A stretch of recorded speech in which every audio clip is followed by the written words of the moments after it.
Aujourd'hui, j'ai le grand plaisir d'accueillir sur le podcast Lenka. Lenka, tu es donc nutrithérapeute. Tu nous viens tout droit de la Belgique. Donc, je salue nos amis belges qui nous écoutent et qui nous écouteront par la suite. Et donc, on va parler principalement de stress, de burn-out, de fatigue chronique, mais surtout comment on retrouve de l'énergie lorsqu'on est dans ces moments-là où on a l'impression que tout peut s'effondrer, où tout est difficile, et comment retrouver voilà, le plaisir, le sens, l'énergie, la motivation dans sa vie, dans toutes les sphères de sa vie. Bonjour Lenka. Bonjour Vanessa, ravie d'être là. Je suis vraiment ravie de t'accueillir parce que j'ai donc découvert ton expertise il y a peu et je me suis vraiment rendu compte que nos deux pratiques étaient vraiment complémentaires et on va principalement axer notre échange sur le sujet voilà, du stress et du cortisol parce que c'est vraiment ton expertise, c'est vraiment ce que tu partages beaucoup sur les réseaux sociaux. Et je sais que ça peut être une porte d'entrée pour celles et ceux qui vont nous écouter pour commencer en fait à retrouver de l'énergie, à retrouver de la motivation. Puisque toi, tu travailles beaucoup sur la biologie, puisque tu travailles principalement sur l'alimentation, mais pas que.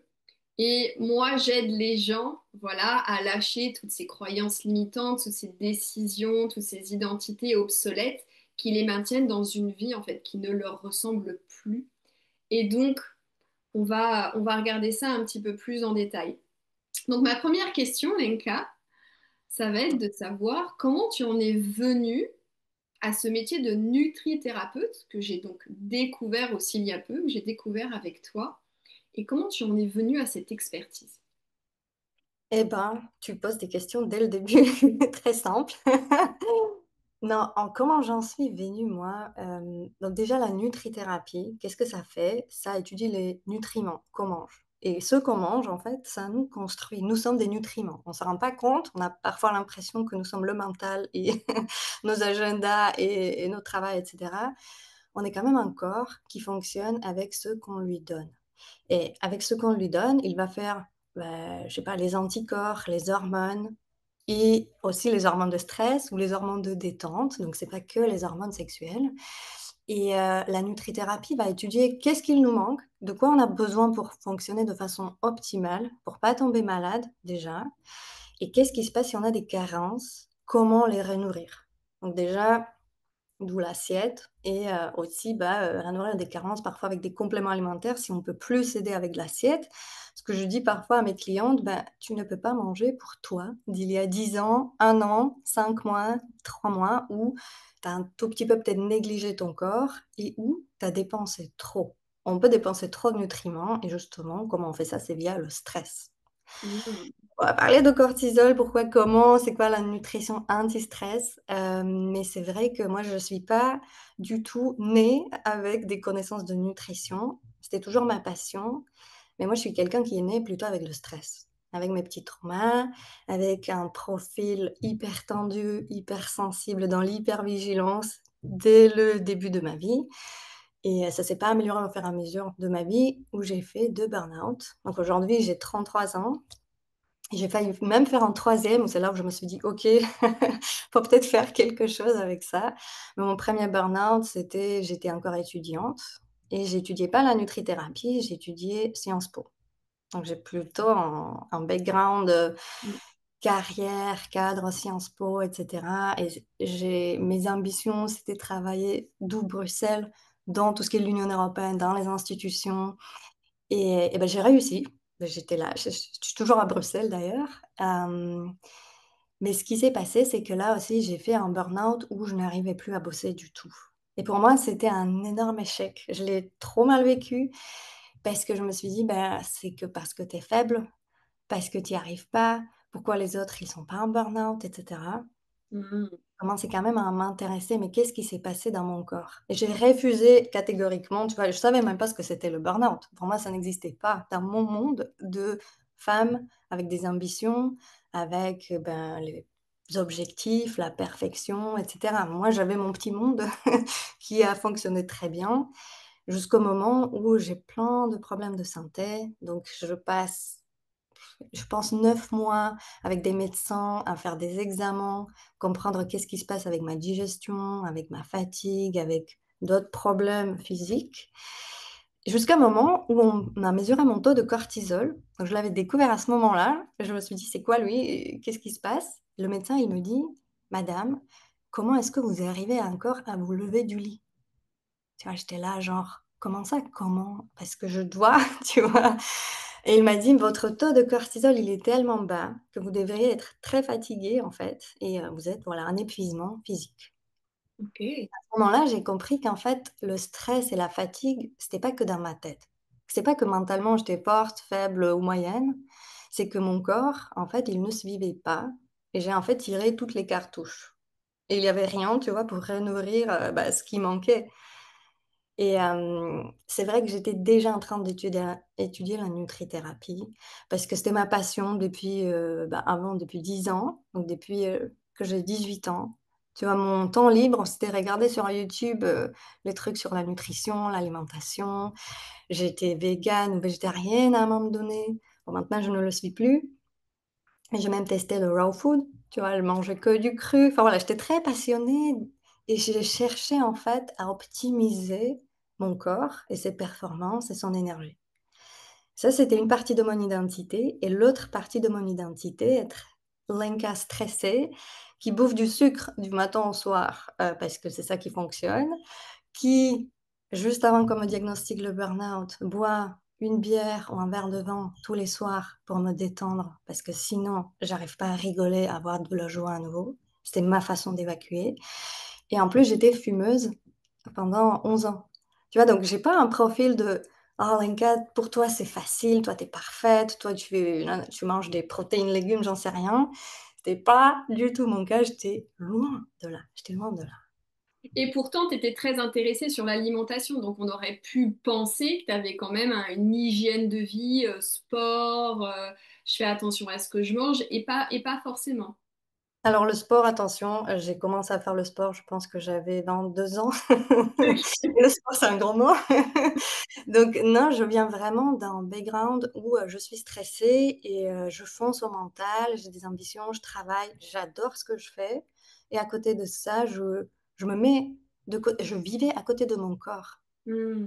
Tu vois? Je me rendais pas compte qu'en fait, même le stress ou ce que tu mets dans ton corps a l'impact sur ton énergie, sur ton sommeil, sur tes émotions, sur tes performances cognitives et sur ton humeur tout court et quand ça commençait aussi à impacter mon couple, parce que, du coup, tu es tendu, irritable tout le temps, là, je me suis dit: «Mais OK, il faut faire quelque chose» et donc je me suis dit: «Je ne dois pas continuer comme ça» et je me suis dit: «Si l'argent n'était pas un problème», tu vois? Si on met de côté l'ambition carrière, enfin ce que je voulais être il y a 10 Hmm. ans, qu'est-ce que je ferais?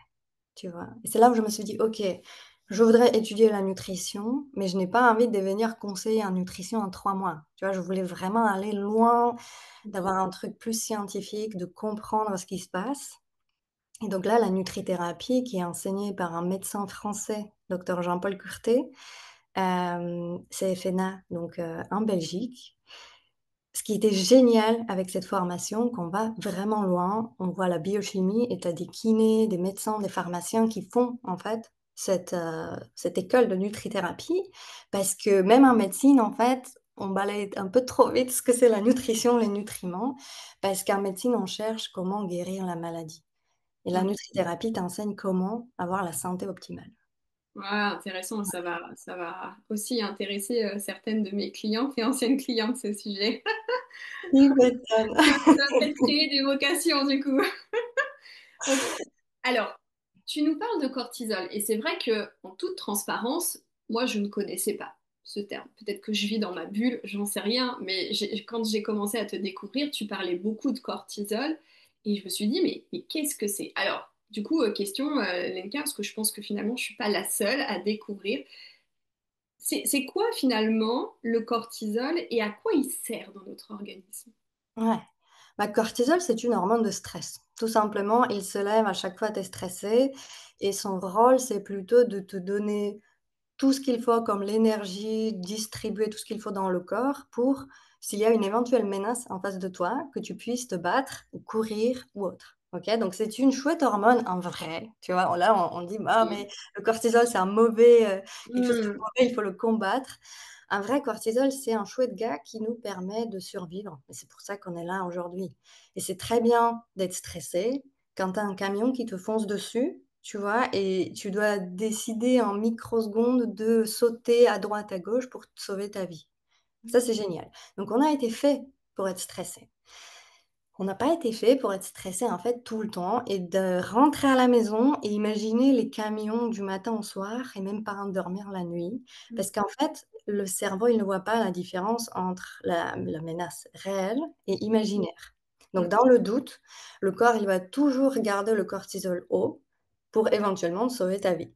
Et quand ton cortisol, il est haut, on s'en fout de ta digestion, parce que c'est pas le moment d'aller faire caca pipi quand tu dois te battre contre des ours ou lions, j'en sais OK. rien.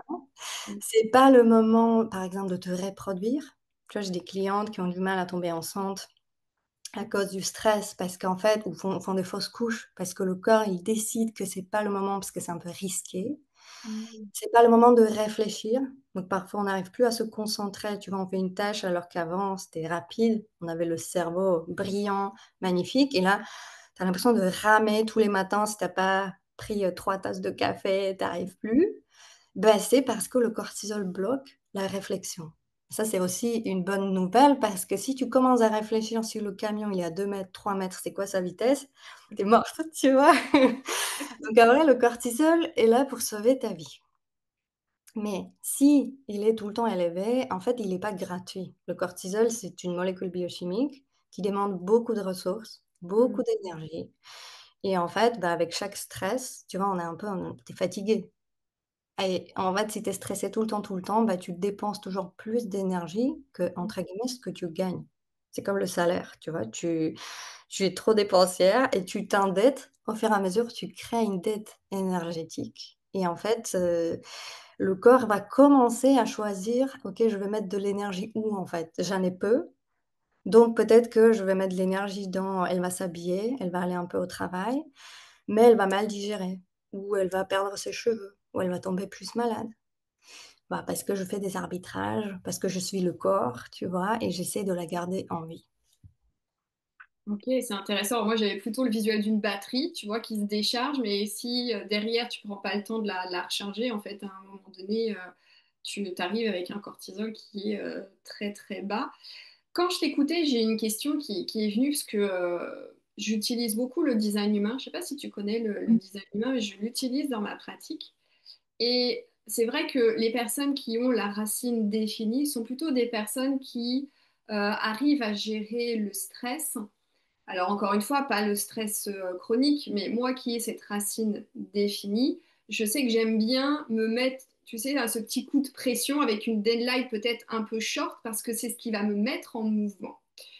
Et donc, quel est le lien finalement entre le cortisol et l'adrénaline? Parce que quand on se met un petit coup de pression, un petit coup de stress, c'est comme les sportifs en fait. On vient chercher l'adrénaline pour se mettre en mouvement. C'est quoi le lien entre le cortisol et l'adrénaline du coup?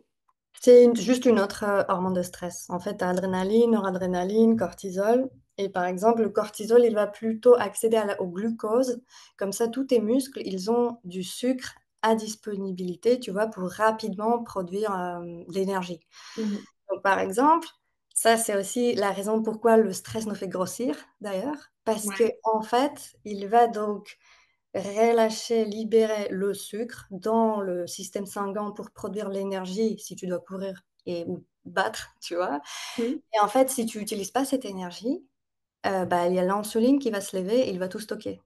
Ok. Parce qu'il dit: «Mais c'est dangereux, en fait, d'avoir trop de sucre dans le sang si tu es pas en train de le consommer». Adrénaline, noradrénaline, ils font autre chose, par exemple, ils te font, diminuer, tu vois, le périmètre de tes vaisseaux, ça circule plus vite, tu as les muscles qui se contractent. C'est le, rôle de noradrénaline, donc c'est une cousine d'adrénaline qui fait que tu es plus concentré, tu vois? Mhm. Tout est fait dans le corps qu'en fait, tu puisses survivre et tu vois, parfois, on dit, bah, je sais pas, une personne a pu soulever une voiture pour sauver son enfant. C'est Ouais. pas normalement possible, mais Mhm. sous le shot d'adrénaline, noradrénaline, cortisol, en fait, tu as ces capacités à agir, Ouais. de façon bah, donc du coup, tout a été fait pour survivre, donc mais c'est des hormones, tu vas fonctionner comme ça, à long terme, c'est très nocif et Mmh. addictif. Parce que plus tu t'épuises, plus tu as besoin de plus d'adrénaline, noradrénaline pour te donner ce coup de fouet, parce que Mmh. sinon tu arrives plus à avancer, de façon calme, détendue et cetera. Donc ça peut être dangereux, même si je suis d'accord avec toi, en fait, si on n'a pas de deadline, souvent, ben, on repousse, il y a Mmh. rien qui bouge. Mais il y a certaines personnes qui ont vraiment besoin que tout se contracte et qu'ils soient stressés pour pouvoir effectuer une tâche. Et là, c'est pour moi, c'est un signe d'alarme parce que ça veut dire qu'on n'arrive plus à bosser. Normalement, on est fatigué, mais on a juste besoin, ce shot Ouais. d'énergie rapide grâce au stress, donc la menace, qui va faire qu'on va bouger. Ok. Alors, qu'est-ce qui déclenche finalement la sécrétion de cortisol dans notre quotidien? Quand on est une femme active comme ça, c'est quoi ou quels sont les déclencheurs? Ça peut être tout.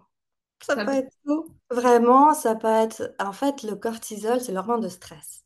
Il y Ouais. a plusieurs types de stress, donc tu peux avoir le stress psychologique, stress émotionnel, ça peut être aussi le stress physique. Parce que, par exemple, imaginons rien que ne pas boire assez d'eau ou ne pas manger assez de nutriments, dont on a besoin ou manger des choses qui sont très polluées, bah, le corps, il doit se battre contre ça, détoxifier ou tu vas faire avec et bah, là, le cortisol augmente pour moduler un tout petit peu tous les mécanismes. Même quand, par exemple, tu manges trop de sucre, il y a le cortisol qui se lève pour moduler ça. Ou si tu manges pas assez de sucre, parce que j'ai des spécialistes en consultation qui ne mangent pas le matin parce que, je sais pas, il y a, tu vois, le régime, jeûne intermittent C'est ou ça. parce qu'elles veulent maigrir ou autre. Elles se disent: «Bah, je vais plutôt pas manger le matin». Pour les personnes qui sont stressées, je leur recommande pas de faire ça parce que tu titilles, tu vois, ton cortisol encore plus. Donc tu t'épuises pour rien si tu manges pas. Ou si tu bois du café, pareil, ça augmente ton niveau de cortisol. Mais le tout type de stress déclenche le cortisol. Physiologique, psychologique, émotionnel, dispute avec ton compagnon, tout est un stress, en fait. Ok. Alors, on l'a vu tout à l'heure, tu nous l'as dit, finalement, le cortisol, c'est pas un ennemi. Mais alors, Mmh. si on imagine une jauge, parce que tu vois, tu nous dis c'est bas, c'est haut, est-ce que notre niveau de cortisol, il doit être équilibré? Ou est-ce que finalement c'est bien quand il est élevé, mais il faut pas que ce soit trop longtemps? Est-ce que c'est bien quand il est bas, mais il faut pas que ce soit trop longtemps? Comment est-ce qu'on peut jauger finalement ce qu'on pourrait estimer comme étant un niveau de cortisol régulé? C'est un peu comme le système nerveux, mais tu vois? Comment est-ce qu'on peut... Ouais. Bah, moi, je travaille avec des gens, tu vois, où on mesure ça. Donc on mesure ça dans une prise de sang et on mesure ça aussi soit dans les urines ou dans la salive, parce que comme ça, on voit vraiment sur une journée où tu te trouves. Parce que le cortisol, il doit être élevé le matin, mais pas genre D'accord. excessivement élevé et puis tu te réveilles en panique et déjà tu es pas bien. Mm. Le cortisol, c'est aussi une hormone de réveil, de éveil, tu vois, de concentration. Tu es là pour affronter ta journée et de regarder s'il y a pas les lions cachés derrière les buissons, Ouais, ok. là où, tu vois? Mm. Donc c'est toujours bien d'en avoir et après plus la journée passe, on devrait être plus détendu et sécréter les hormones anti-stress qui nous détend et qui mettent le corps dans un état parfait pour s'endormir et se régénérer. Ok, super. Mm. Donc ce qui va pas, c'est que si jamais tu ressens que même dans l'après-midi ou le soir, tu vois, tu as ce pic d'énergie ou le coup de stress, et tu t'arrives pas à te détendre sans utiliser sucre, alcool ou autre, c'est là que probablement ton système nerveux, il est pas régulé et ton corps, ton cerveau, il pense toujours qu'il y a une menace. Ça s'appelle de vivre en mode survie. Mm. Donc moi, j'ai des gens, soit ils ont le cortisol beaucoup trop élevé et donc là, on voit que s'ils continuent comme ça, bah, dans 1 an, 2 ans, ils sont en burn-out parce que ça tient pas, en fait. Ou alors c'est beaucoup trop bas et là, bah, c'est ce qu'on appelle le burn-out parce que c'est qu'il y a plus de réserve pour fabriquer le cortisol et là, même en face d'une situation stressante, bah, tu as du mal, en fait. Tu as l'impression Ok. que tout est trop, tu arrives plus à gérer et cetera donc ouais, le but, c'est d'être quelque part au milieu et d'avoir le système nerveux détendu dans n'importe quelle situation. Tu as parlé des sportifs, tu vois? Et en fait, ce qu'il Mm. faut savoir sur les sportifs, c'est que Ils doivent être en alerte. Ils doivent avoir un peu de, tu vois, d'excitation, de la Mm, compétition, et cetera. mm, Mais s'ils sont trop stressés, leurs performances vont diminuer, mm. tu vois? Et parfois, je sais pas, dans la natation, c'est des microsecondes qui comptent, pour être Ouais. le premier. Mm, Et donc là, ils se mettent avant chaque compétition dans un état de, on appelle ça les ondes alpha, je sais pas si tu connais un peu, mais ils essayent de se détendre pour rester concentrés, vigilants, mais détendus en même temps. Et c'est là où tu vas augmenter tes performances et tu te sens bien, quoi qu'il arrive. Mais si tu as pas ça, même le sportif, tu vois, il va se cramer. Et il y en a plein d'ailleurs qui sont cramés, qui ont plein d'inflammations, des mm, blessures. mm. C'est parce que souvent, ils n'arrivent pas à gérer aussi cette partie-là. Ah ouais, intéressant. Ok. Donc, principalement, tu accompagnes des femmes. Il y a certains hommes qui viennent à toi. Donc, ce sont des personnes, voilà, qui sont en fatigue chronique, épuisement, burn-out. Qu'est-ce que tu observes principalement chez ces personnes-là d'un point de vue physiologique? Qu'est-ce que tu vois chez eux et que tu te dis, ok, je vois comment je peux faire, voilà, comment je peux les accompagner, ou tu poses un diagnostic. Alors, bah, déjà, avec mon expérience aujourd'hui, ça se voit comment la personne se tient, comment elle parle. Donc, je vois tout de suite si c'est quelqu'un, si son système nerveux, il est régulé ou pas, tu vois? Ok, intéressant. Ah ouais, donc on voit tout de suite les gens un peu épuisés ou un peu trop speed, tu vois, stimulés.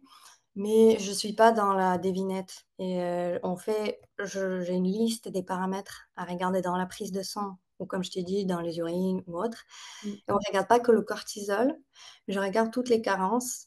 Je te dis, le stress, il demande énormément d'énergie, donc il va pomper, je sais pas, ton magnésium, ton zinc, tes vitamines B, et cetera. Donc on va vraiment voir, on prend la photo de ce qui se passe chez la personne en ce moment-là.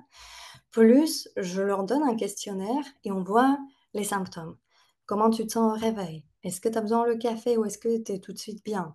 Est-ce que tu dors bien? Est-ce que tu es irritable? Ou est-ce que tu as envie de grignoter? Tout ça. Qu'est-ce que, comment ça se passe ta digestion? Est-ce que ta peau, elle est bien hydratée ou elle est sèche? Tu vois? Est-ce que, je ne sais pas, fais souvent des inflammations, tendinites ou autre? Et là, c'est un questionnaire de 6 pages, tu vois? mm, Donc, j'ai vraiment toutes les infos sur la personne, qu'est-ce qu'elle prend comme médicament ou pas. Et là, du coup, je vois où est-ce qu'il faut agir et quelles hormones de stress ou de détente sont déséquilibrées. Parce que mm, les hormones de détente, tu vois, c'est la sérotonine typiquement. mm, On cherche tous et toutes la sérotonine du matin au soir, tu vois? Tu cherches à te détendre, à être bien. Donc ça peut être juste, bah, tu travailles, tu es un peu stressé, bah, tu prends des cookies, tu vois? Et tu sais même pas que tu les as mangés parce qu'ils sont là et bah, tu continues à bosser, tu t'es pas rendu compte, mm, tu dis: «Ah merde, il y en a plus». Donc ça peut être ça, ça peut être aussi donc comment s'endormir, tu vois? Il y a des gens du coup qui ont besoin manger un truc sucré ou boire un verre pour se détendre, ce qui est un peu contre-productif parce que tu t'endors, mais ton hormone de sommeil mélatonine, elle se sécrète pas beaucoup, donc tu vas pas te régénérer comme il faut. Donc le matin, on est d'accord qu'on c'est une différence quand on a bu et on n'a pas bu de l'alcool. Donc on regarde tout ça et j'analyse, je me dis: «OK, mais il te manque les matières premières pour fabriquer à nouveau ces hormones comme il faut». mm. C'est vraiment intéressant parce que tu vois, lorsque j'ai quelqu'un qui a fait un burn-out et qui est prêt voilà, se reconstruire professionnellement, souvent je pose la question de savoir est-ce qu'il y a eu un suivi thérapeutique ou psychologique parce que c'est aussi de comprendre qu'est-ce qui, dans mes comportements et habitudes, m'a amené à ça. Encore une fois, le burn-out, c'est la rencontre entre une individualité et un environnement de travail. L'environnement de travail, c'est un peu le terreau fertile qui vient réveiller finalement tout ce qui, chez nous, est un peu qui est obsolète et dont on doit se séparer. Mais finalement, en t'écoutant, je me dis, ce serait aussi intéressant, tu vois, d'amener le sujet de l'alimentation. Parce que avec tout ce que tu es en train de nous expliquer, on comprend bien que la façon dont on se nourrit, la façon dont on gère finalement et qu'on est à l'écoute de notre corps, il y a aussi beaucoup de paramètres à prendre en considération. Alors, quels sont les signes qu'on peut repérer pour se dire, bah tiens, j'ai un niveau de cortisol qui est très élevé, je devrais peut-être faire attention. Est-ce que ça, on le voit, est-ce qu'on l'observe? Ouais, souvent les personnes, c'est pas pour faire un autodiagnostic, tu vois, mais tu peux quand Mhm. même te dire, OK, est-ce que je suis plus irritable, agressive, énervée que d'habitude? Mhm. Est-ce que je suis un peu plus fatiguée que d'habitude? Il y a des gens qui me disent: «Mais en fait, je suis fatiguée du matin au soir». Tu vois? Je suis juste crevée, quoi. Il y en a même qui me disent: «Ah, j'ai retrouvé mon énergie, mais par contre, je me sens fatiguée». Je me dis: du coup, tu vois? Parfois, on est déconnecté de son corps, on ne sait pas. Quand tu te rends compte que tu ne respires pas, que tu es en apnée la moitié de ta journée, c'est que tu es en mode de survie parce que tu es en tension. Dès que tu es en tension, ton cortisol, il s'enclenche pour te protéger. Donc finalement, il y a plein de, on va dire, des signaux comme ça. Si ton sommeil commence à être chamboulé, si tu arrives pas à t'endormir, si tu es tendu, tu as mal, à la tête, les muscles, tout ça. Ta digestion ne se passe pas comme il faut ou tu as le ventre toujours ballonné, tu vois, gonflé, tu sais pas pourquoi, tu te dis: «Mais je sais pas, je vais arrêter de manger ça ici», mais ça n'a pas fonctionné. Là, c'est ton système nerveux qui te protège, qui est en protection et qui même coupe ta digestion. Il y a des gens qui ont mal à l'estomac, qui perdent trop de cheveux. Donc là, c'est des choses qui font que c'est tu vois, c'est des petits bobos, pas assez graves pour qu'il Ouais. y ait un diagnostic d'une maladie, Mm. mais assez embêtants pour te dire que quelque chose ne va pas dans ta vie quand même. Ouais, ouais, ouais. Et alors, tu parles de ballonnement ou de ventre qui gonfle. Est-ce qu'il y a un lien entre le cortisol et le fameux syndrome de l'intestin irritable? Complètement. Deux choses. Ouais. Ok. Non, c'est lié au stress. Mais le problème, c'est que souvent on diagnostique ça, on dit: «C'est lié au stress, donc on peut pas vous aider. Merci, au revoir». Tu vois? Ok. C'est ça un peu le problème parce que, souvent, bah, le côlon irritable, ce sont diarrhée ou constipation, diarrhée, tu vois? C'est quand vraiment ça va pas. Et donc parfois, quand tu vas chez certains spécialistes, ils vont voir est-ce qu'il y a des allergies, des intolérances et cetera. C'est la première chose peut-être à faire. Mais c'est pas ce que je fais moi, parce que là, dans 80 des cas, c'est jamais nécessaire, en fait. C'est pas le problème de l'aliment, c'est le problème du terrain. Mhm. Le terrain, il est forcément avec le cortisol inflammé, gonflé. Parfois, c'est pas l'intestin lui-même, mais ça commence, bah, déjà parfois dans la bouche, comment on mange, tu vois? Mais j'ai une Mhm. cliente qui a un salon de beauté, tu vois? Donc elle a beaucoup de rendez-vous, beaucoup de clientes et elle prend pas la pause à midi. Elle Ok. mange, je pense que si c'est 30 secondes, c'est beaucoup. Elle prend comme ça, tu vois? Elle avale et elle a mangé, mais en fait, tu as la salive, tu as le cerveau, l'estomac, ils ont pas compris ce qui s'est passé. Ils ont pas Mhm. de ils ont pas de salive et tu arrives pas, tu vois? Et tu es juste ça tient plus longtemps dans l'estomac parce qu'il y a pas d'enzyme digestif qui digère, Mhm. l'acidité qui n'est plus là. Donc ça peut être simplement tout ça qui déclenche en fait après diarrhée parce que le corps, tu vois, il gère, il essaie d'évacuer ou constipation. Ce qu'on sait pas, c'est que ton muscle, ton système digestif, c'est un muscle. Mhm. Comment on sait? Enfin, c'est pas le muscle comme le bras, mais en fait, tu vois, ta nourriture doit avancer sans que toi, tu t'en occupes, réellement, tu vois? Tu bouges pas, mais à l'intérieur, ça bouge et donc c'est un muscle et quand tu es stressé, tu vois, tout muscle se contracte Ouais. et donc là, c'est pareil et parfois, c'est juste la contraction qui fait que, bah, du coup, on digère mal et donc c'est pareil, soit il y a la diarrhée, soit il y a la constipation parce que ça n'avance plus, tu vois? Mhm. Donc on n'arrive pas à détendre ce système. Donc en fait, la détente et ce que j'appelle la nutrition anti-stress, ça va être la première chose à mettre en place pour que ton corps puisse retrouver sa fonctionnalité normale et comprendre qu'il n'y a pas de tu vois, pas de menace. Tout va bien. Ouais, ouais, ouais. C'est vraiment intéressant puisque moi, depuis toute petite, j'ai aussi un terrain à la constipation. Et je me rends compte à quel point, depuis que j'ai changé de vie, comment d'un point de vue santé, euh, tout s'est amélioré en fait. Et je prends, tu vois, vraiment conscience à quel point ces environnements de stress, ou même nous, hein, on s'impose aussi un rythme de stress qui n'a pas lieu d'être. Hein. C'est pas toujours la faute de l'extérieur, on a aussi notre part de responsabilité. Reprenons le pouvoir là-dessus.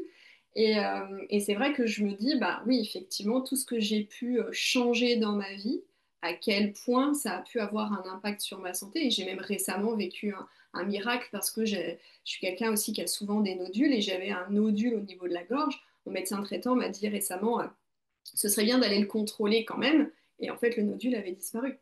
Waouh, bravo. Donc c'est vrai que tu vois, le sujet de l'alimentation, moi je fais très attention aussi à ce que je mange, mais et le fait aussi de vraiment, tu vois, être à l'écoute de son corps, de ses émotions, de voir faire ce travail aussi intérieur de guérison, de qu'est-ce qui aujourd'hui me bloque, qu'est-ce qui me freine, c'est quoi cette identité limitante, cette décision, cette croyance limitante, et tout ça, à quel point ça joue en fait sur notre bien-être. Et tu as dit aussi quelque chose qui était très juste, et moi je l'ai vécu aussi quand j'étais cadre. C'est vrai que, et des fois ça m'arrive encore en tant qu'entrepreneur, tu vois, tu arrives à la fin de ta journée et tu as vraiment eu l'impression de ne pas respirer. J'ai été en apnée toute la journée. Tu vois, mais comment est-ce que c'est possible? On n'est même plus connecté à notre respiration alors que c'est ce qui fait qu'on est des êtres vivants. Tu vois, juste ça. Donc, Ça important de revenir à l'essentiel, vraiment. Euh, Quelles sont les habitudes de vie? Alors, tu en as donné quelques-unes, mais juste pour commencer un petit peu à synthétiser, quelles sont les habitudes de vie qu'on peut avoir et qui entretiennent finalement, à notre insu ou inconsciemment, un niveau de cortisol élevé? On s'en rend pas compte, c'est peut-être un sujet dont on n'a pas forcément conscience, mais qu'est-ce qui fait que finalement, dans notre façon de vivre au quotidien, on entretient finalement un niveau de cortisol, alors j'ai compris, pas forcément élevé, mais plutôt très élevé. oui, très, très, très élevé. Mmh, il y a beaucoup de choses et j'ai envie de te répondre plutôt l'inverse, tu vois? Qu'est-ce Ok. qu'il faut sur quoi se concentrer pour que le cortisol baisse? Parce qu'en vrai, il y a certaines personnes, peut-être comme toi, moi certainement, tu vois? Qui sont nées un peu hypersensibles, un peu hyper tendues, qui ont des traumas d'enfance qui ont fait que, tu vois? Il y a toujours un peu ce terrain, hyper vigilant et le corps, il se sent toujours un peu en insécurité. Tu as les personnes qui sont perfectionnistes ou qui sont beaucoup dans la performance, de prouver ou exister via son travail et cetera. Donc, il y a plein de choses, en fait, sur lesquelles on peut travailler vraiment à la racine pour se détendre et pour se sentir en sécurité, tu vois? Savoir qui on est, pourquoi on est là. Mais ce qui compte, c'est aussi que le corps, il comprenne ça, tu Ok. vois? Parce que parfois, on est mentalement, on a fait le travail, on a fait beaucoup de thérapie et cetera et on a compris et pour autant, tu vois, tu as pas Mm. l'impression que ça bouge vraiment et tu es pas la personne que tu as envie de devenir en termes de santé, de vitalité, de zénitude, tu vois? Moi, j'ai appris, bah, je connaissais le mot sérénité, mais ça, je me suis dit toujours: «Mais c'est quoi vraiment la définition?» tu vois? C'est je ne Comment connais je le sens dans mon corps, comment oui, je sens que je suis sereine. Mm. exactement, donc je ne connaissais pas. Donc il y a plusieurs choses à mettre en place et toute personne peut travailler là-dessus, même si tu as on va dire même si soit tu as déjà avancé sur le travail sur toi et même si tu as pas avancé, en fait, parce que tu passes via le corps, on contourne le mental. Donc pour moi, j'aurais dit 3 catégories. La première des catégories, c'est quand même de savoir d'où on part, qu'est-ce qui se passe dans notre corps. Donc Mhm. il faut savoir qu'on a tous ou toutes des carences. Mhm. Aujourd'hui, tu vois, même si tu essayes de manger super bien, les aliments n'ont pas autant de nutriments que Ouais. tu vois? Donc et en plus, qui mange super bien? Il faut se l'avouer, tu vois, qu'on est tous humains et parfois, bah, il y a des ratés. Tu ça arrive même chez les nutrithérapeutes, je te le promets. Donc là, on fait tous ou toutes de notre mieux, mais donc on identifie c'est quoi les carences. Moi, par exemple, je fais de mon mieux et malgré tout, je vais tous les ans faire un bilan de Mhm. santé et là, il faut pas juste faire, comme, bah, le truc classique chez le médecin parce qu'il va regarder, j'en sais rien, cholestérol, glycémie, mais on trouve seulement ce qu'on cherche. Donc là, il faut aller un tout petit peu plus loin, voir tous les vitamines, minéraux de base pour savoir: «OK, en fait, j'ai ce qu'il me faut». Tu vois? Donc ça, c'est la première chose pour être équilibré, parce que c'est ces nutriments-là qui fabriquent tes hormones de stress ou de détente. Donc si tu Mhm. as pas assez d'hormones de stress ou si tu as pas assez d'hormones de détente, il faut déjà voir est-ce que tu as les matières premières. Ok. C'est je fais toujours le bilan et tu peux déjà il y a des compléments alimentaires quand même que tout le monde peut prendre, même sans avoir un bilan. Typiquement, on manque tous des oméga 3, à moins que tu manges des sardines et le saumon tous les jours, mais qui Non, fait mais d'huile d'olive tous les jours. ouais, mais c'est les oméga 9 et ça pourrait ne pas suffire chez certaines personnes. Ok, Tu as vraiment intéressant. besoin des oméga 3. Ça, c'est la première chose. La vitamine D, c'est pas que les Belges qui en manquent, J'en ai vu même les gens qui habitent dans le sud de la France, parce que s'ils bossent du matin au soir d au bureau, enfin, je sais pas comment ils veulent avoir la vitamine Mm, D, donc c'est pas l'été qui va suffire pour toute l'année. Après, tu as le magnésium, c'est un mm, truc qu'on mesure pas dans la prise de sang, mais on a enfin des questions, on sait quand on manque de magnésium. Ce qui Les personnes stressées ou les femmes, de la part des hormones, sont plus à risque. Et donc tu es plus fatigué, tu peux prendre plus du poids, tu peux avoir ces crampes, ces tensions et cetera. Et le magnésium, ça devrait être le réflexe numéro un. Et on peut mm. aller jusqu'à 900 milligrammes de magnésium élément pour certains qui veulent aller plus loin. Je propose des brochures, comme ça j'explique tout parce que c'est la base. Tu vois? C'est un polymédicament, voilà, magnésium. Donc ça, c'est la première catégorie. Deuxième catégorie, donc je mange une alimentation anti-stress. Ça veut dire quoi? En gros, c'est une alimentation qui t'aide à sécréter les bonnes hormones au bon moment. Donc, par exemple, la sérotonine, on sait que on peut la sécréter aussi avec du sucre, tu vois? C'est avoir sa dose, tu vois? Mais je ne vais pas te conseiller ça. Par contre, je vais Ah, te c'est Halloween aujourd'hui, au moment où on enregistre cet épisode. alors, je sais pas, chez moi, non, il y en a pas, mais je sais pas comment toi si tu vas toquer à la porte ce soir, je te donnerai des bananes. Mais voilà, c'est ça, tu vois? Le bon sucre, des bons fruits, chocolat noir, les flocons d'avoine, tout ce que tu veux, mais plutôt au goûter, Mm, pas le matin, en fait, tu vois? Moi, les gens, souvent, ils mangent ça le matin, ils pensent que c'est un bon petit déjeuner. Mais en fait, le bon petit déjeuner, c'est un petit déjeuner protéiné salé. C'est-à-dire, on mange surtout les protéines avec le bon gras et même les fibres. Donc mon petit déj, enfin, idéalement, c'est les œufs, l'avocat, tu peux avoir un peu, je sais pas, du pain complet si tu veux avec, ou des légumes même. Ouais, je mange des légumes au petit déj. Ça peut être même le steak ou des sardines. Donc ça, c'est le niveau 2 pour celles qui veulent tester. Mais pourquoi c'est comme ça? Parce que ça te donne toutes les protéines pour fabriquer tes hormones. Des protéines ne donnent pas de l'énergie, les protéines te fabriquent. Fabriquent tes cheveux, fabriquent, tes anticorps et ta dopamine, ta noradrénaline, ton cortisol le matin où tu dois être au taquet, avoir plein d'énergie et de concentration.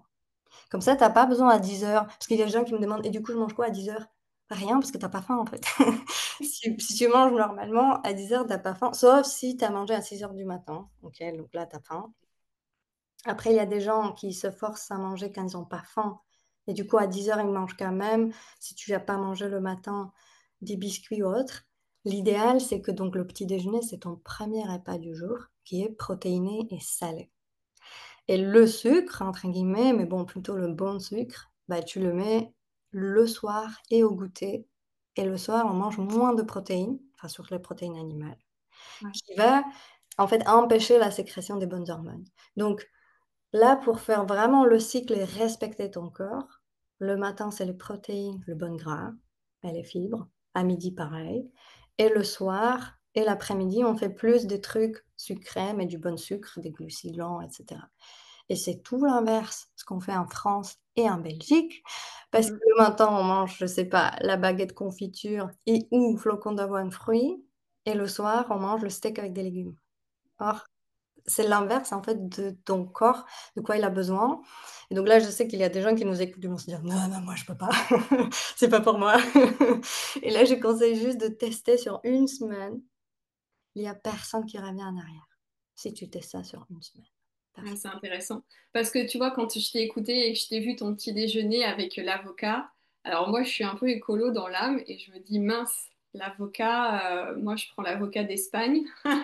Du coup, j'en ai pas toute l'année.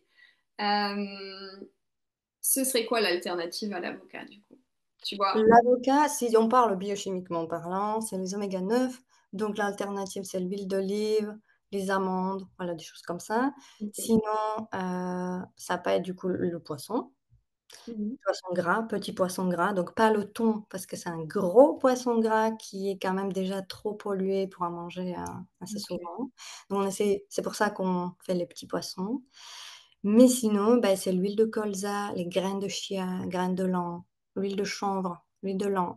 Voilà, ça c'est des alternatives végétales avec les oméga 3, riches en oméga 3. Ou les algues, mais tu vois, c'est pareil, on n'est pas Ouais, le matin, c'est pas notre truc, quoi. En Asie, ils font ça, tu vois? On a étudié les centenaires à Okinawa, au Ouais. Japon, Mmh. et on a étudié du coup leur, comment ils arrivent à cet âge-là avec une telle belle santé et mobilité et tout ça, tu vois? C'est des gens qui sont autonomes. Donc, c'est pas Ouais, les centenaires à l'hôpital, ils sont ouais. autonomes. Mmh. Et leur alimentation, c'est ça, riche en oméga 3, riche soit en poissons, des algues, mais parce que bon, c'est une île, Okinawa. Mmh. Hem, les protéines, ils mangent salé, tu vois? Il y a pas de produits laitiers, il y a pas de sucre rapide, il y a pas toutes ces choses-là que nous, c'est normal et enfin, c'est culturel même, tu vois? C'est un problème socio-culturel, donc c'est pas juste individuel, mais c'est vrai qu'on doit se renseigner et on doit tester. Moi, je dis: «Mais c'est ton corps qui décide». Et s'il kiffe, tu vois, une fois où tu as testé et tu connais le sentiment, comme on connaît le sentiment de sérénité maintenant, tu connais ce que c'est ne pas être en sérénité. Et tu te dis: «Mais en fait, merde, j'ai préféré d'être dans l'autre état, donc je vais faire tout pour». Moi, aujourd'hui, je suis tellement habituée d'avoir plein d'énergie du matin au soir, sans me doper au café ou autre, que si jamais ça m'arrive de tu vois, ça peut arriver à tout le monde d'être un peu fatigué. Bien sûr. Je suis allergique, je ne supporte plus. Je me dis: «Mais comment les gens, ils peuvent vivre comme ça tous les jours, en fait?» C'est parce que le corps s'habitue et en fait, ce qui est anormal devient normal. C'est ça le problème, c'est qu'en fait, la majorité des gens aujourd'hui n'ont pas conscience qu'ils sont dans cet état d'hypervigilance et de stress parce que le corps est habitué à ça jusqu'au jour où, ben voilà, on a des problèmes de santé ou il y a le burn-out et on est incapable de se lever le matin. C'est juste que ce qui n'est pas normal devient malheureusement une normalité. Et donc, il faut apprendre à remettre les choses dans l'ordre. Du coup, tu nous partageais que le sucre le matin, c'était pas la bonne chose. J'ai un rayon de soleil qui arrive là, du coup. Magnifique. Ça a C'est la assuré cette tristesse. partie-là, mais je suis ravie d'avoir du soleil. Euh, donc finalement, le fruit le matin, c'est une bonne ou une mauvaise idée? Et si c'est une bonne idée, quel type de fruit serait à privilégier? Personnellement, il faut tester sur soi et je ne sais pas si tu sais ce que c'est, tu vois, l'hypoglycémie. Donc c'est Mhm. un état où on a mangé normalement trop de sucre ou pas mangé suffisamment. Et quand on a mangé trop de sucre, il y a l'insuline qui s'élève et il fait tout redescendre. Comme quand on est stressé, tu vois, le sucre, on ne peut pas l'avoir trop dans le sang. C'est dangereux pour le corps, donc il stocke. Mais il stocke toujours trop. Il va trop redescendre le sucre. Et c'est là où on se retrouve en hypoglycémie. Parfois, quand tu as mangé, tu as un truc, je sais pas, tu pas mangé et tu manges un brownie, tu vois, une demi-heure plus tard, soit tu as la dalle, tu as vraiment faim, soit tu peux avoir les coups de pompe, tu arrives plus à te concentrer vraiment, le cerveau, il est un peu comme brouillard bloqué Mhm. ou alors tu peux être irritable. Genre vraiment, tu te reconnais pas, mais un truc qui est normal, voilà, tu vas réagir un peu agressivement ou tu peux avoir de l'anxiété. Il y a des gens qui sont même hypersensibles à l'hypoglycémie, qui font des crises de panique, d'attaque, d'anxiété, à cause de ça et du coup, il faut tester. Qu'est-ce qui te met dans ces états-là? Parce que c'est tout sucre rapide peut te mettre dans ces états-là et c'est vrai que le fruit, il y a pas tant de sucre que ça, sauf si c'est une banane hyper mûre, voilà, du coup, c'est assez sucré. Mais c'est vrai que tu as des fibres qui ralentissent la digestion du sucre. Mais parfois, ça suffit pas. Tu vois, tu Ok. manges une pomme et ben, une demi heure plus tard, moi j'ai faim, tu vois? Je suis pas bien. Ouais. Qu'est-ce qu'on peut faire? Je vois que tu orientes la question pour «je vais envie de manger mon fruit le matin, comment je fais?» L'idéal, c'est de le manger dans l'après-midi, OK, pour ton goûter. Mais avec des oléagineux, donc tout ce qui est les noix, les amandes, noix de pécan, un peu de chocolat noir si tu veux, Mm. yaourt avec des graines de chia. En fait, tout ça, ça va ralentir la digestion du sucre, le gras, les protéines, les fibres. Et donc si tu veux manger le fruit le matin, tu vois, tu peux le prendre comme dessert après tes œufs avec ton avocat. Ce que tu es en train de me dire, c'est que finalement, mon encas de 10 heures avec ma pomme, mes fruits secs et un peu de chocolat noir, c'est bon. Ou alors, il faut Exactement. que je le décale à C'est 7 magnifique. Bah, ouais, heures. c'est un magnifique Inca pour sécréter ta sérotonine, l'hormone de détente et les gens qui ont introduit le goûter dans leur vie, tu vois? Parce que souvent, bah, on fait ça pour les enfants et puis on le fait plus. Ok. Bah, c'est les mêmes personnes qui ont expérimenté que le soir, elles ont plus besoin de se jeter sur tout ce qui passe, fromage, chips ou un verre. Mm. parce que tu as cette sérotonine qui a été libérée, donc tu es plus détendu et donc tu vas préparer ton dîner tranquille et il y a pas ce besoin à 17h-18h de se dire: «Oh, j'ai vraiment besoin d'un verre là, tu vois? On prend l'apéro», tu vois? Donc les gens, Mm. je leur ai supprimé l'apéro. Bon, il faut pas avoir peur, on peut toujours faire les apéros et se faire plaisir. Quoique on peut faire l'apéro, bon, pour la santé, mais en tout cas, ce n'est plus une obligation pour se détendre. Moi, Mm. j'avais ça, hein. Tant que j'ai pas eu ma bière, j'étais pas bien. Mm. Donc c'est parfois, c'est même pas l'alcoolisme, c'est juste la recherche de détente et c'est tout ce qu'on cherche, en fait. Bien sûr. Là, il faut prévenir, donc si tu fais ça déjà, si tu es stable biochimiquement toute ta journée, tu as éliminé, tu vois, il y a des gens qui veulent, arrêter de sucre. J'ai fait un challenge au mois de mars, j'avais 400 personnes et tout le monde était là genre: «Mais Lenka, c'est quoi l'alternative? C'est quoi l'alternative? Donne-nous des astuces». En vrai, le secret, c'est que tu as pas besoin d'alternative si tu as mangé le matin comme il faut, si tu as pris ton goûter et en plus, tu peux te faire kiffer, tu vois? Donc je te parle pas de manger, je sais pas, des trucs bizarres comme les algues. Mais c'est des choses qui sont bons, tu vois? Tu te fais un bon healthy bowl, au goûter. Moi, c'était vraiment enfin, chaque repas, pour moi, c'est un kiff. Donc Mm. Ouais, parce que tu as changé ton système de croyance et avec, tu as changé ton identité. Tu n'es plus celle, tu vois, qui a besoin de sucre ou de boire sa bière. En fait, tu es celle qui prend son kiff, en fait, dans ses repas parce qu'elle sait que dans son identité, c'est une personne qui est en bonne santé. Donc, tu en déduis, en fait, des habitudes et des comportements qui vont avec ça. je vois ce que tu veux dire, James Clear, des bonnes habitudes, mais sache que ça, c'est venu après. Ça, c'est venu pour garder la bonne habitude dans la durée. Mais au début, je ne connaissais pas tout ça. Mhm. Et en fait, j'ai juste testé, voilà, le protocole de nutrithérapie de Jean-Paul Courtet, du docteur. Et en fait, je me suis dit: «Mais en fait, j'ai même oublié que la bière existe». C'était des trucs trop bizarres. En fait, tu en avais plus besoin, tu t'es retrouvé à 19h en disant: «Bah, ouais, j'ai faim, bah, je vais manger du coup». Et plusieurs fois, on s'est dit: «Ah mince, bah, on a raté l'apéro». Tu vois, au début, c'est genre: «Qu'est-ce qui se passe?» Mais c'était des bonnes choses et aujourd'hui, si jamais je me dis: «J'ai envie d'alcool», je me dis: «Waouh». En fait, Lenka, tu pas envie d'alcool ou tu pas envie de manger, je sais pas, tu cherches du chocolat de façon urgente, Mhm. tu manques de sérotonine. Donc je me dis: «Qu'est-ce que j'ai fait dans la journée qui fait que?» Et parfois, c'est pas biochimique. Donc là, quand on travaille avec des gens comme toi, tu sais, parfois, c'est le plaisir tout court qu'on n'a pas dans la vie et qu'on compense, ou on Mhm. n'a pas exprimé nos émotions, donc on est frustré, triste, en colère. On nous a pas appris à gérer ça. On nous a appris à suppresser. Avec sérotonine, on se détend, on se dope comme une drogue, en fait. Mhm. Et donc là, parfois, il suffit juste de faire un câlin à son chien, à son mari ou à soi-même pour sécréter. C'est biochimie, en fait. Tu te prends dans tes bras pendant quelques secondes et en fait, ça a le même effet, que le C'est chocolat. hyper intéressant ce que tu viens de nous partager là, parce qu'effectivement, parmi mes clientes, j'en ai certaines qui vivent en fait ces moments de compulsion alimentaire et j'en ai d'autres qui prennent du poids aussi. Et donc, tu vois, on voit à quel point tout est lié. On pourrait en discuter pendant encore des heures, Lenka.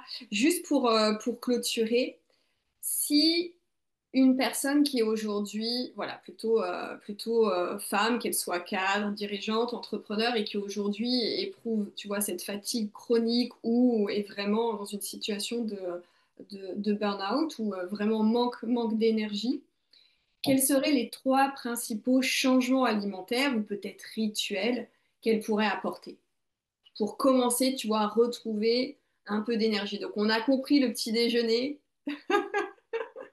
On a compris que ça commençait par, bien évidemment, l'alimentation et le petit déjeuner. Est-ce que tu as d'autres types, d'autres astuces? J'aurais dit hygiène de vie, du coup, en dehors de l'assiette et en dehors de corriger ses carences, parce que là, il faut commencer par là, tu vois? Tu peux pas on dit: Hmm. Tu fais pas jus d'orange avec des citrons, un truc comme ça. Donc si tu as pas la matière première, tu vas pas aller très loin. Donc là, faire le bilan, voir s'il y a des carences et changer son assiette. Mais changer son assiette, ça veut pas dire de faire un régime, ça veut dire rajouter ce qui manque. Donc si tu manges pas assez de protéines parce que tu manges soupe salade à midi, bah, tu vas pas fabriquer assez d'hormones, tu vois? Hmm. Après, tout est biochimie. Donc ça veut dire que tes hormones, tu les prépares déjà comment tu as dormi. Il y a des gens qui refusent de dormir, ils disent: que «C'est la perte du temps», tu vois? Et il y en a qui peuvent pas, donc ça, c'est autre chose quand on a les insomnies ou autre. Mais j'ai des gens, tu vois, qui se forcent à se lever plus tôt ou qui se couchent très, très tard. Donc ils ont pas la discipline de sommeil parce qu'on pense qu'on est surhumain et on peut contourner ce point-là. On peut pas. On peut peut-être améliorer la digestion de nutriments ce qu'on mange déjà, en préparant son estomac. Donc tu vois, tu connais sûrement la cohérence cardiaque ou les outils de Ouais. respiration. Mhm. Il y a personne qui arrive à le faire. Donc je dis aux gens: «Écoute, commence déjà, juste respire 3 fois. Inspire, expire, devant ton plat», tu vois? Tu peux faire la gratitude en même temps, se dire que c'est génial, toutes ces personnes qui ont travaillé pour que ce plat arrive dans ton assiette et pendant ce temps-là, bah, tu juste inspires et tu expires. Donc tu reviens dans ton corps, tu quittes ton mental et donc ça t'aide à déjà plus détendu pour accueillir la digestion, hein, donc enclencher le système nerveux parasympathique et pas Ouais. le cortisol qui nous dit: «Oh mon Dieu, on peut pas manger parce qu'il y a des lions qui, en même temps, sont dans la pièce et donc ça va mal se passer». Et puis le matin, par exemple, pour aider les bonnes hormones, la lumière du jour, elle est essentielle. D'ailleurs, on le voit à l'automne, c'est pour ça que les gens, ils tombent aussi en dep et cetera, Mhm. parce qu'on manque de lumière du jour.